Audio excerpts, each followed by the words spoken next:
السلام علیکم، یہ چائنا ریڈیو انٹرنیشنل کی اردو سروس ہے۔ بیجنگ اسٹوڈیوز سے اب تک کی خبروں کے ساتھ میں ہوں شاہد افراز خان۔ سب سے پہلے اہم خبروں کا خلاصہ۔ شی جن پنگ کا نیپال میں ہونے والے فضائی حادثے پر نیپالی صدر سے اظہار ہمدردی۔ چین کے نائب وزیر اعظم لیو ہے اور امریکی وزیر خزانہ جینٹ یلن 18 جنوری کو سوئٹزرلینڈ میں ملاقات کریں گے۔ چینی وزارت تجارت۔ 2022 میں چین کی جی ڈی پی پچھلے سال کے مقابلے میں 3% اضافہ، قومی ادارہ شماریات۔ اور اب خبریں تفصیل کے ساتھ۔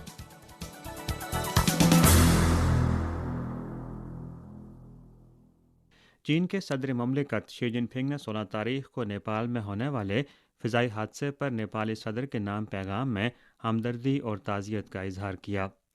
شی جن پنگ نے کہا کہ انہیں اس حادثے میں قیمتی جانوں کے ضیاع پر بہت صدمہ پہنچا ہے۔ شی جن پنگ نے چینی حکومت اور عوام کی جانب سے حادثے میں جاں بحق افراد کے لیے دکھ کا اظہار کرتے ہوئے ان کے اہل خانہ کے ساتھ ہمدردی کا اظہار کیا۔ اسی دن چینی وزیراعظم لی کھاچانگ نے بھی اپنے پیغام میں نیپالی ہم منصب کے ساتھ دکھ اور ہمدردی کا اظہار کیا۔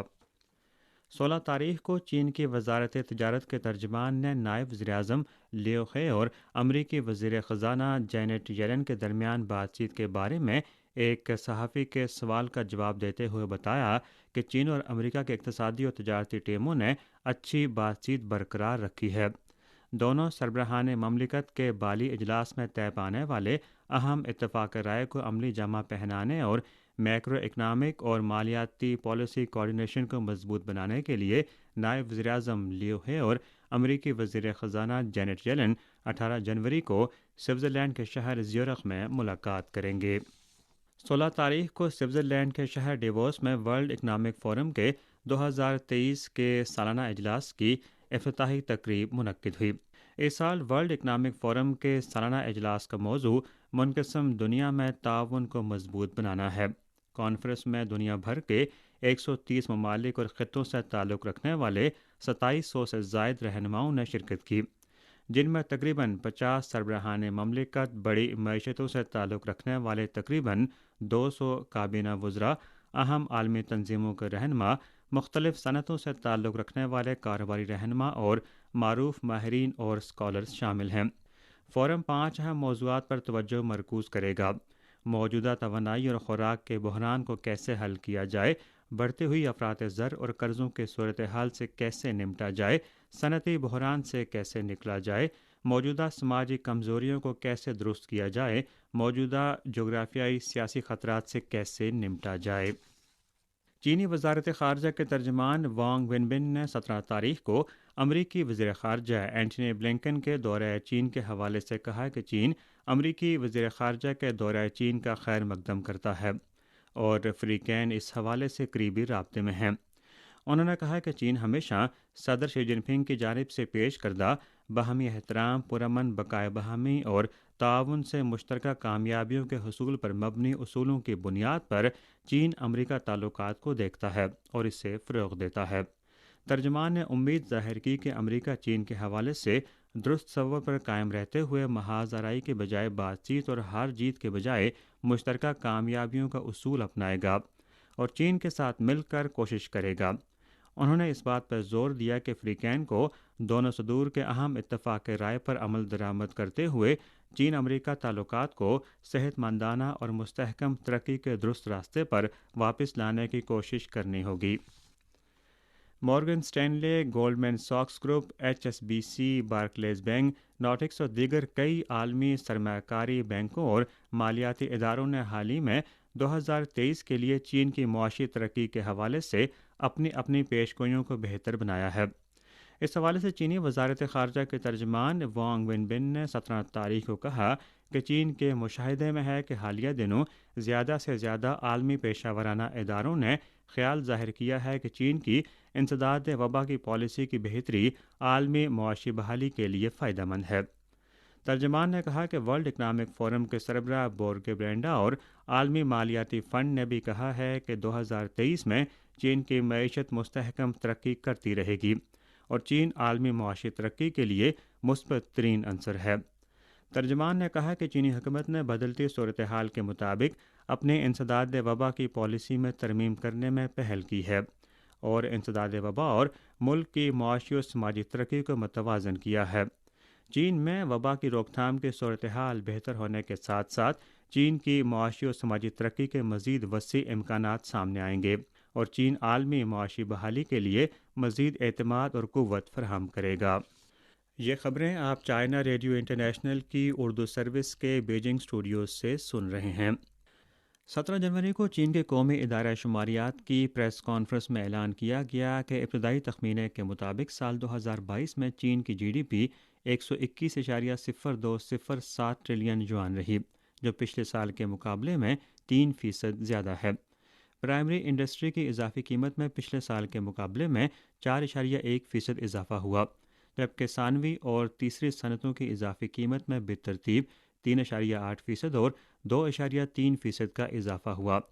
پچھلے سال کی پہلی سہ ماہی میں چین کی جی ڈی پی میں سال بہ سال 4.8%، دوسری سہ ماہی میں 0.4%، تیسری سہ ماہی میں 3.9% اور چوتھی سہ ماہی میں 2.9% اضافہ ہوا۔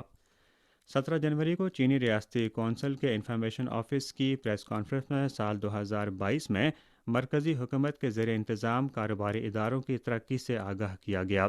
چین کے قومی ملکیتی اثاثوں کے نگراں و انتظامی کمیشن کے متعلقہ اہلکار کے مطابق سال 2022 میں مرکزی حکومت کے زیر انتظام کاروباری اداروں کی مجموعی آمدنی 39.4 ٹریلین یوان تک جا پہنچی، جس میں سال بہ سال 8.3% کا اضافہ ہوا اور مجموعی منافع 2.55 ٹریلین یوان تک پہنچ چکا ہے، جس میں سال بہ سال 5.5% اضافہ ہوا۔ خالص منافع 1.9 ٹریلین یوان تک جا پہنچا، جس میں 5% اضافہ ہوا۔ 17 جنوری کو قومی ادارہ شماریات کی ایک پریس کانفرنس میں بتایا گیا کہ 2022 میں چین کے شہروں اور قصبوں میں 12.06 ملین نئی ملازمتیں پیدا ہوئیں، جو 11 ملین ملازمتوں کے سالانہ ہدف سے زائد ہیں۔ 17 جنوری کو چین کی کونسل برائے فروغ بین الاقوامی تجارت نے 2022 کی چوتھی سہ ماہی میں چین کے غیر ملکی کاروباری ماحول پر سروے رپورٹ جاری کی، جس سے پتہ چلتا ہے کہ غیر ملکی کاروباری ادارے عمومی طور پر چین کے کاروباری ماحول سے مطمئن ہیں۔ رپورٹ کے مطابق 9.78% غیر ملکی کاروباری اداروں نے کہا کہ انہوں نے چوتھی سہ ماہی میں چین میں سرمایہ کاری میں اضافہ کیا ہے۔ 51.59% غیر ملکی کاروباری اداروں نے کہا کہ چین میں سرمایہ میں اضافے کے لیے فنڈز کا ذریعہ منافع کی دوبارہ سرمایہ کاری ہے اور چین کاروباری اداروں کا اسٹریٹجک فوکس ہے اور مارکیٹ کی توسیع چین میں سرمایہ کاری میں اضافے کی اہم وجوہات ہیں۔ CCPIT کے ترجمان یانگ فن نے کہا کہ 2022 China business environment research report کے مطابق سروے میں شامل کاروباری اداروں نے چین کے کاروباری ماحول کو 4.38 پوائنٹس کی درجہ بندی دی اور انٹرویو کیے گئے کاروباری اداروں میں سے 90% سے زائد نے چین کے کاروباری ماحول کو تسلی بخش یا اس سے بہتر قرار دیا۔ امریکہ میں جنوری کے تیسرے پیر کو مارٹن لوتھر کنگ ڈے کے طور پر منایا جاتا ہے۔ اس دن افریقی نژاد امریکی شہری حقوق کی تحریک کے رہنما مارٹن لوتھر کنگ کی یاد منائی جاتی ہے، جنہیں 1968 میں نسل پرستوں نے قتل کر دیا تھا۔ رواں سال 16 جنوری کو مارٹن لوتھر کنگ ڈے کے موقع پر امریکہ بھر میں بہت سے مقامات پر پریڈز، کمیونٹی سروسز اور دیگر سرگرمیاں منعقد کی گئی ہیں تاکہ نسلی امتیاز کی مخالفت اور امن اور انصاف کا مطالبہ کیا جا سکے۔ طویل عرصے سے امریکی پولیس تشدد کی بنیاد پر قانون کا نفاذ جاری رکھے ہوئے ہے اور بہت سے افریقی نژاد امریکیوں کو سفید فام پولیس افسران کی جانب سے بلا اشتعال تلاشی یا پرتشدد کارروائیوں کا نشانہ بنایا گیا ہے۔ رواں سال مارٹن لوتھر کنگ ڈے کے موقع پر بہت سے سیاہ فام امریکیوں کا کہنا ہے کہ نسلی مساوات کا خواب، جس کا مارٹن لوتھر کنگ نے اپنی آئی ہیو اے ڈریم تقریر میں ذکر کیا تھا، وہ اب بھی محض ایک خواب ہی نظر آتا ہے۔ اسی کے ساتھ خبریں ختم ہوئیں۔ آخر میں خاص خبروں کا خلاصہ ایک بار پھر۔ شی جن پنگ کا نیپال میں ہونے والے فضائی حادثے پر نیپالی صدر سے اظہار ہمدردی۔